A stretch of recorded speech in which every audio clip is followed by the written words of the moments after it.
naman ang palig upang tuklasin ang isang natatagong komunidad ng mga katutubo roon.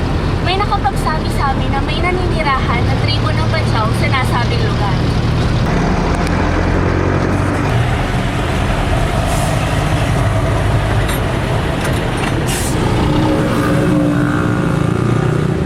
Kulang-kulang isang oras ang biyahe papuntang Ampalin at pagdating dun sa bayan, kasakay pa kami ng tricycle para makapunta dun sa eksaktong lugar. Ayon sa mga datos na nagpapatunay sa kanilang pinagmulan, sinasabi doon na nagmula ang tribo ng mga Badyaw sa pulo-pulong isla ng Indonesia at Malaysia. Nakasakay na tayo ngayon sa tricycle na magdadala sa atin sa komunidad ng mga Badyaw. Ayon pa sa kwento, isang araw, naglalayag ang mga grupo ng Badyaw sa karagatan upang mangisda nang biglang anurin ang kanilang sinasakyang bangka ng malalaking alon na naging dahilan ng pagkakapadpad nila sa Pilipinas. Ang Sama Badyaw Tribe ay isa lamang sa 14 na tribo etnikong matatagpuan sa isla ng Mindanao. Narito na po tayo sa komunidad ng mga Badyaw. Actually, excited ako na kinakabahan kasi first time kong makapunta sa lugar na ito. Ngayon, sa dokumentaryong ito, matutunghayan natin kung paano mamuhay ang mga Badyaw dito. Makikisama ako sa kanila ng isang araw, makikitulog ako, makikikain, at susubaybayan natin ang kwento ng kanilang mga buhay. Medyo maalikabok dito sa dinadaanan natin. Sa mabilis na pagsulong ng modernisasyon, ano-ano na nga ba ang mga pagbabago sa kulturang nakagisnan ng mga Badyaw?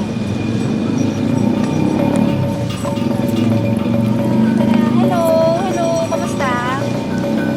Punta tayo sa bahay na.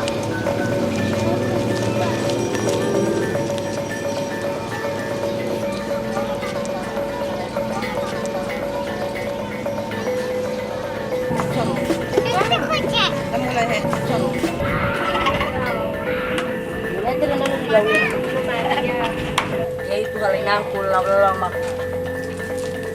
Lawak kuwag bala. Nagkaroon ako ng pagkakataon na makapanayam si Ate Darna, isa sa mga Badyaw na naninirahan doon. Ano po yung mga kultura nyo? Ano po yung mga kultura ng Badyaw? Ano po yung mga ginagawa nyo? Ganon. Yung, Sayaw. oo.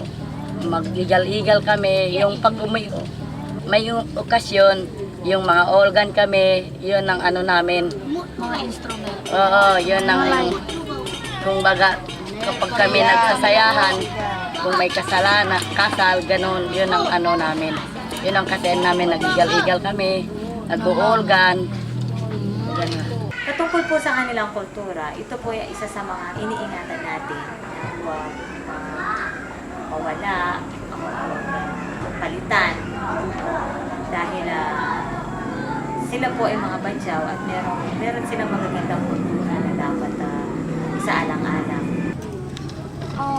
Siyempre po, lahat po ng tao may pangarap. Kayo pong mga Badyaw, ano po yung pangarap ninyo? Yung pangarap namin, makahawin kami sa hirap. Kahit simple lang pwede na yun. Tsaka yung mga anak namin pa makatapos sana. Opo. O, yun. So, may mga nag-aaral po kayong anak ngayon? O, dalawa. Ay, ang galing naman. Paano niyo po sila napapag-aral? Sa tulong ni Pastor. Pastor po. O, tapos yung tatay niya, kahit naman sa unti-unti, nakanap buhay rin. Pag kain namin araw-araw, pambaon yung mga bata. Sumasakto naman po kayo. O, tsaka masaya kami Masaya, kahit, simple yung kahit buhay. simple. Kahit nakakain kami isang araw, isang beses, masaya kami mga pamilya, ganun.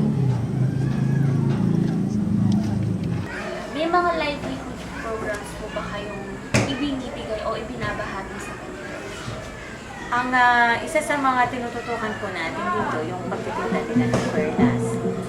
So, ang mga tulong na binibigay natin sa kanila ay yung kanilang produkto ay mapaganda, mapag-ibayo, at tinutulungan din natin sila na ang hinala yung produkto nila sa iba't ibang mga organizations. Paano niyo po masasabi yung pamilya niyo po ngayon kumpara dun sa pamumuhay ng pamilya niyo sa Mindanao? Mas maganda dito. Mas maganda po dito. Sabi pa nila, komportable kami dito. Kahit lang simpleng pagkain, masaya kami. Okay na yung ang buhay namin ganito. Nalaman ko kay Ate Pearl na madalas 2 beses sa isang araw lang daw kumain ng mga badyaw. May term pa nga siyang sinabi dun eh. Yun yung brunch at saka tanghap. Yung brunch, ang ibig sabihin nun, breakfast and lunch. Ang tanghap naman, tanghalian at saka hapunan. Tapos kung meron daw, kumain. Kapag wala, tiis-tiis na lang sila.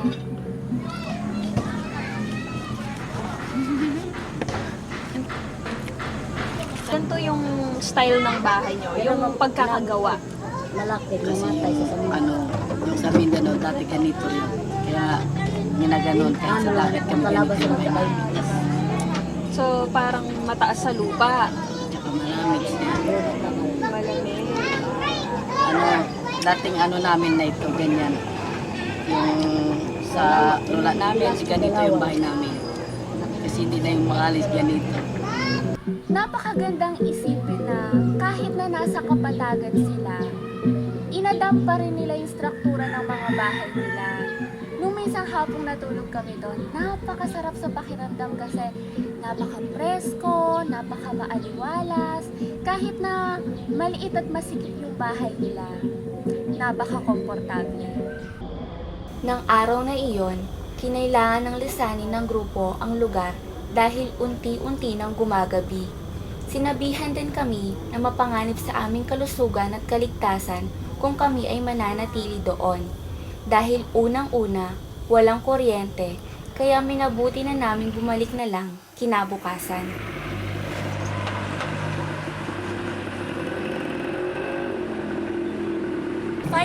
na lang po ng umaga. Hindi kami pinayagang matulog dito sa community ng Badyaw kasi delikado daw. So, binalikan na lang namin sila para sundan yung isang buhay ng estudyante dito na si Aiza.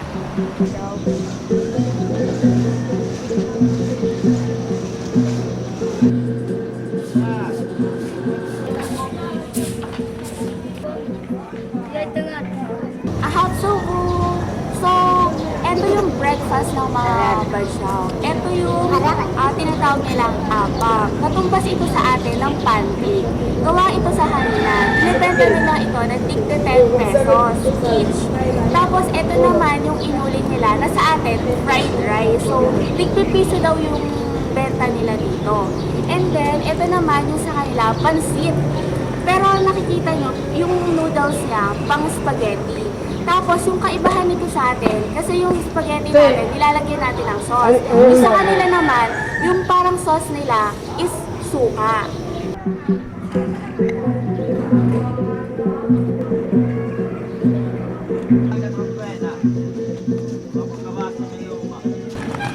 Eto si Aiza, isa siya sa mga anak ng isa sa pamilya ng Badyaw. So, papasok siya ngayon sa school, ihahatian siya. Ilan taon ka na? 7 years old. So, anong year mo na? First year high school. So, saan ka pala nag-aaral? Diyan po sa Palit High School. Palit High School. Malapit lang ba rito? Siguro Ilang minuto mo nilalakad yan? Siguro 1 minuto. 1 minuto lang. Baka Malayo po yan. 1 oras. Door. So, magkano yung baon mo araw-araw? 20 pesos per day yun, bawat araw. Araw-araw yun. Minsan po wala na. Anong ginagawa mo kapag wala kang baon? Ano po, pumapasok na. Tapos, move na lang po dun. Nag-study ng class. Pili ako, ikaw lang yung high school. So, di ba sabi mo kanina, gusto mo mong maging teacher? Bakit gusto mong maging teacher? Kasi po para maturuan ko yung mga batang hindi nag-aaral. Yung mga katribo namin para po mas kilala kami.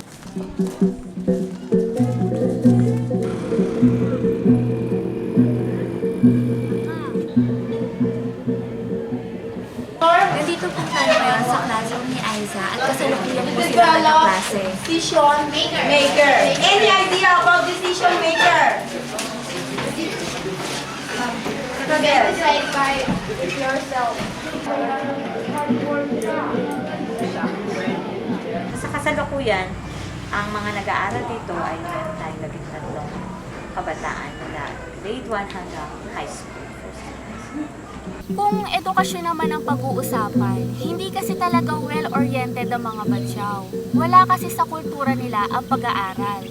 Nung minsan pumunta ako sa eskwelahan ni Aiza, tinanong siya ng kanyang guro, hindi siya nakasagot. So naisip ko na baka hindi pa talaga sila makasabay sa linya ng edukasyon. Pero alam ko na pinipilit pa rin niyang makasabay at matuto. Yamang nandito rin sila sa atin, hindi rin po natin maiwasan na may mga kultura na talagang tatamaan. Kagaya nun nga po yung isang kultura nila na talagang yung hindi pagkakaroon ng edukasyon. So from a bottom-up process, the root of the problem I think is really education and really providing them with a skill set that they can use to provide for their families, their children. Our purpose is to really develop and really progress and advance this community, advance the Bajau, so that they can be recognized as fully functioning members of this Filipino society. Yung mga karanasan namin sa kanila, yun ang nagpamulat sa amin para itong mga taong ito, kailangan nila ng tulong, kailangan nila ng mga kamay na aabot sa kanila, yamang nandito na sila sa ating lugar. When you're born, you do not choose your life, you do not choose your destiny, but you definitely have agents, you have people in your life that help you, that kind of help shape your perception, help shape your skills, help shape your background, your own, you as a person. And these people, they lack that. They have no one to really support them, no one to teach them. So all we're asking for is to grant them an opportunity to really showcase the beauty, the passion, the strength, and just what they can bring to the table as Bajaus, as Filipinos.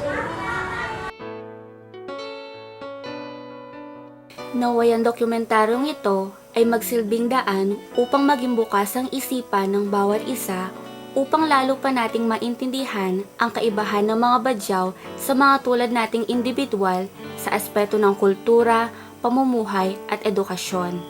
Ngunit huwag sana itong maging balakid upang lalo pa nating makilala ang ating pinagmulang lahi at mapagyaman ang ating pagkakakilanlan bilang isang Pilipino. Ito po si Joy Hernandez para sa dokumentaryong Badyaw sa Makabagong Panahon.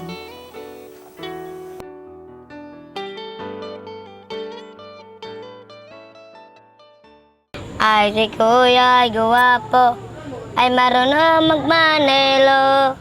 Asawa na'y 3, anak na'y puro kalbo. Ay barang-barang bahay na ako, rumba manis I love you. Lilalalalalalal, lilalalalalal. Ate kami lahat mga isang badyaw, hindi naman magnanakaw. Lahat galing sa Mindanao, kung gusto mo lang maghiwalay. Ay barang-barang na ako, ramba manis I love you. Lilalalalalal, lilalalalalal.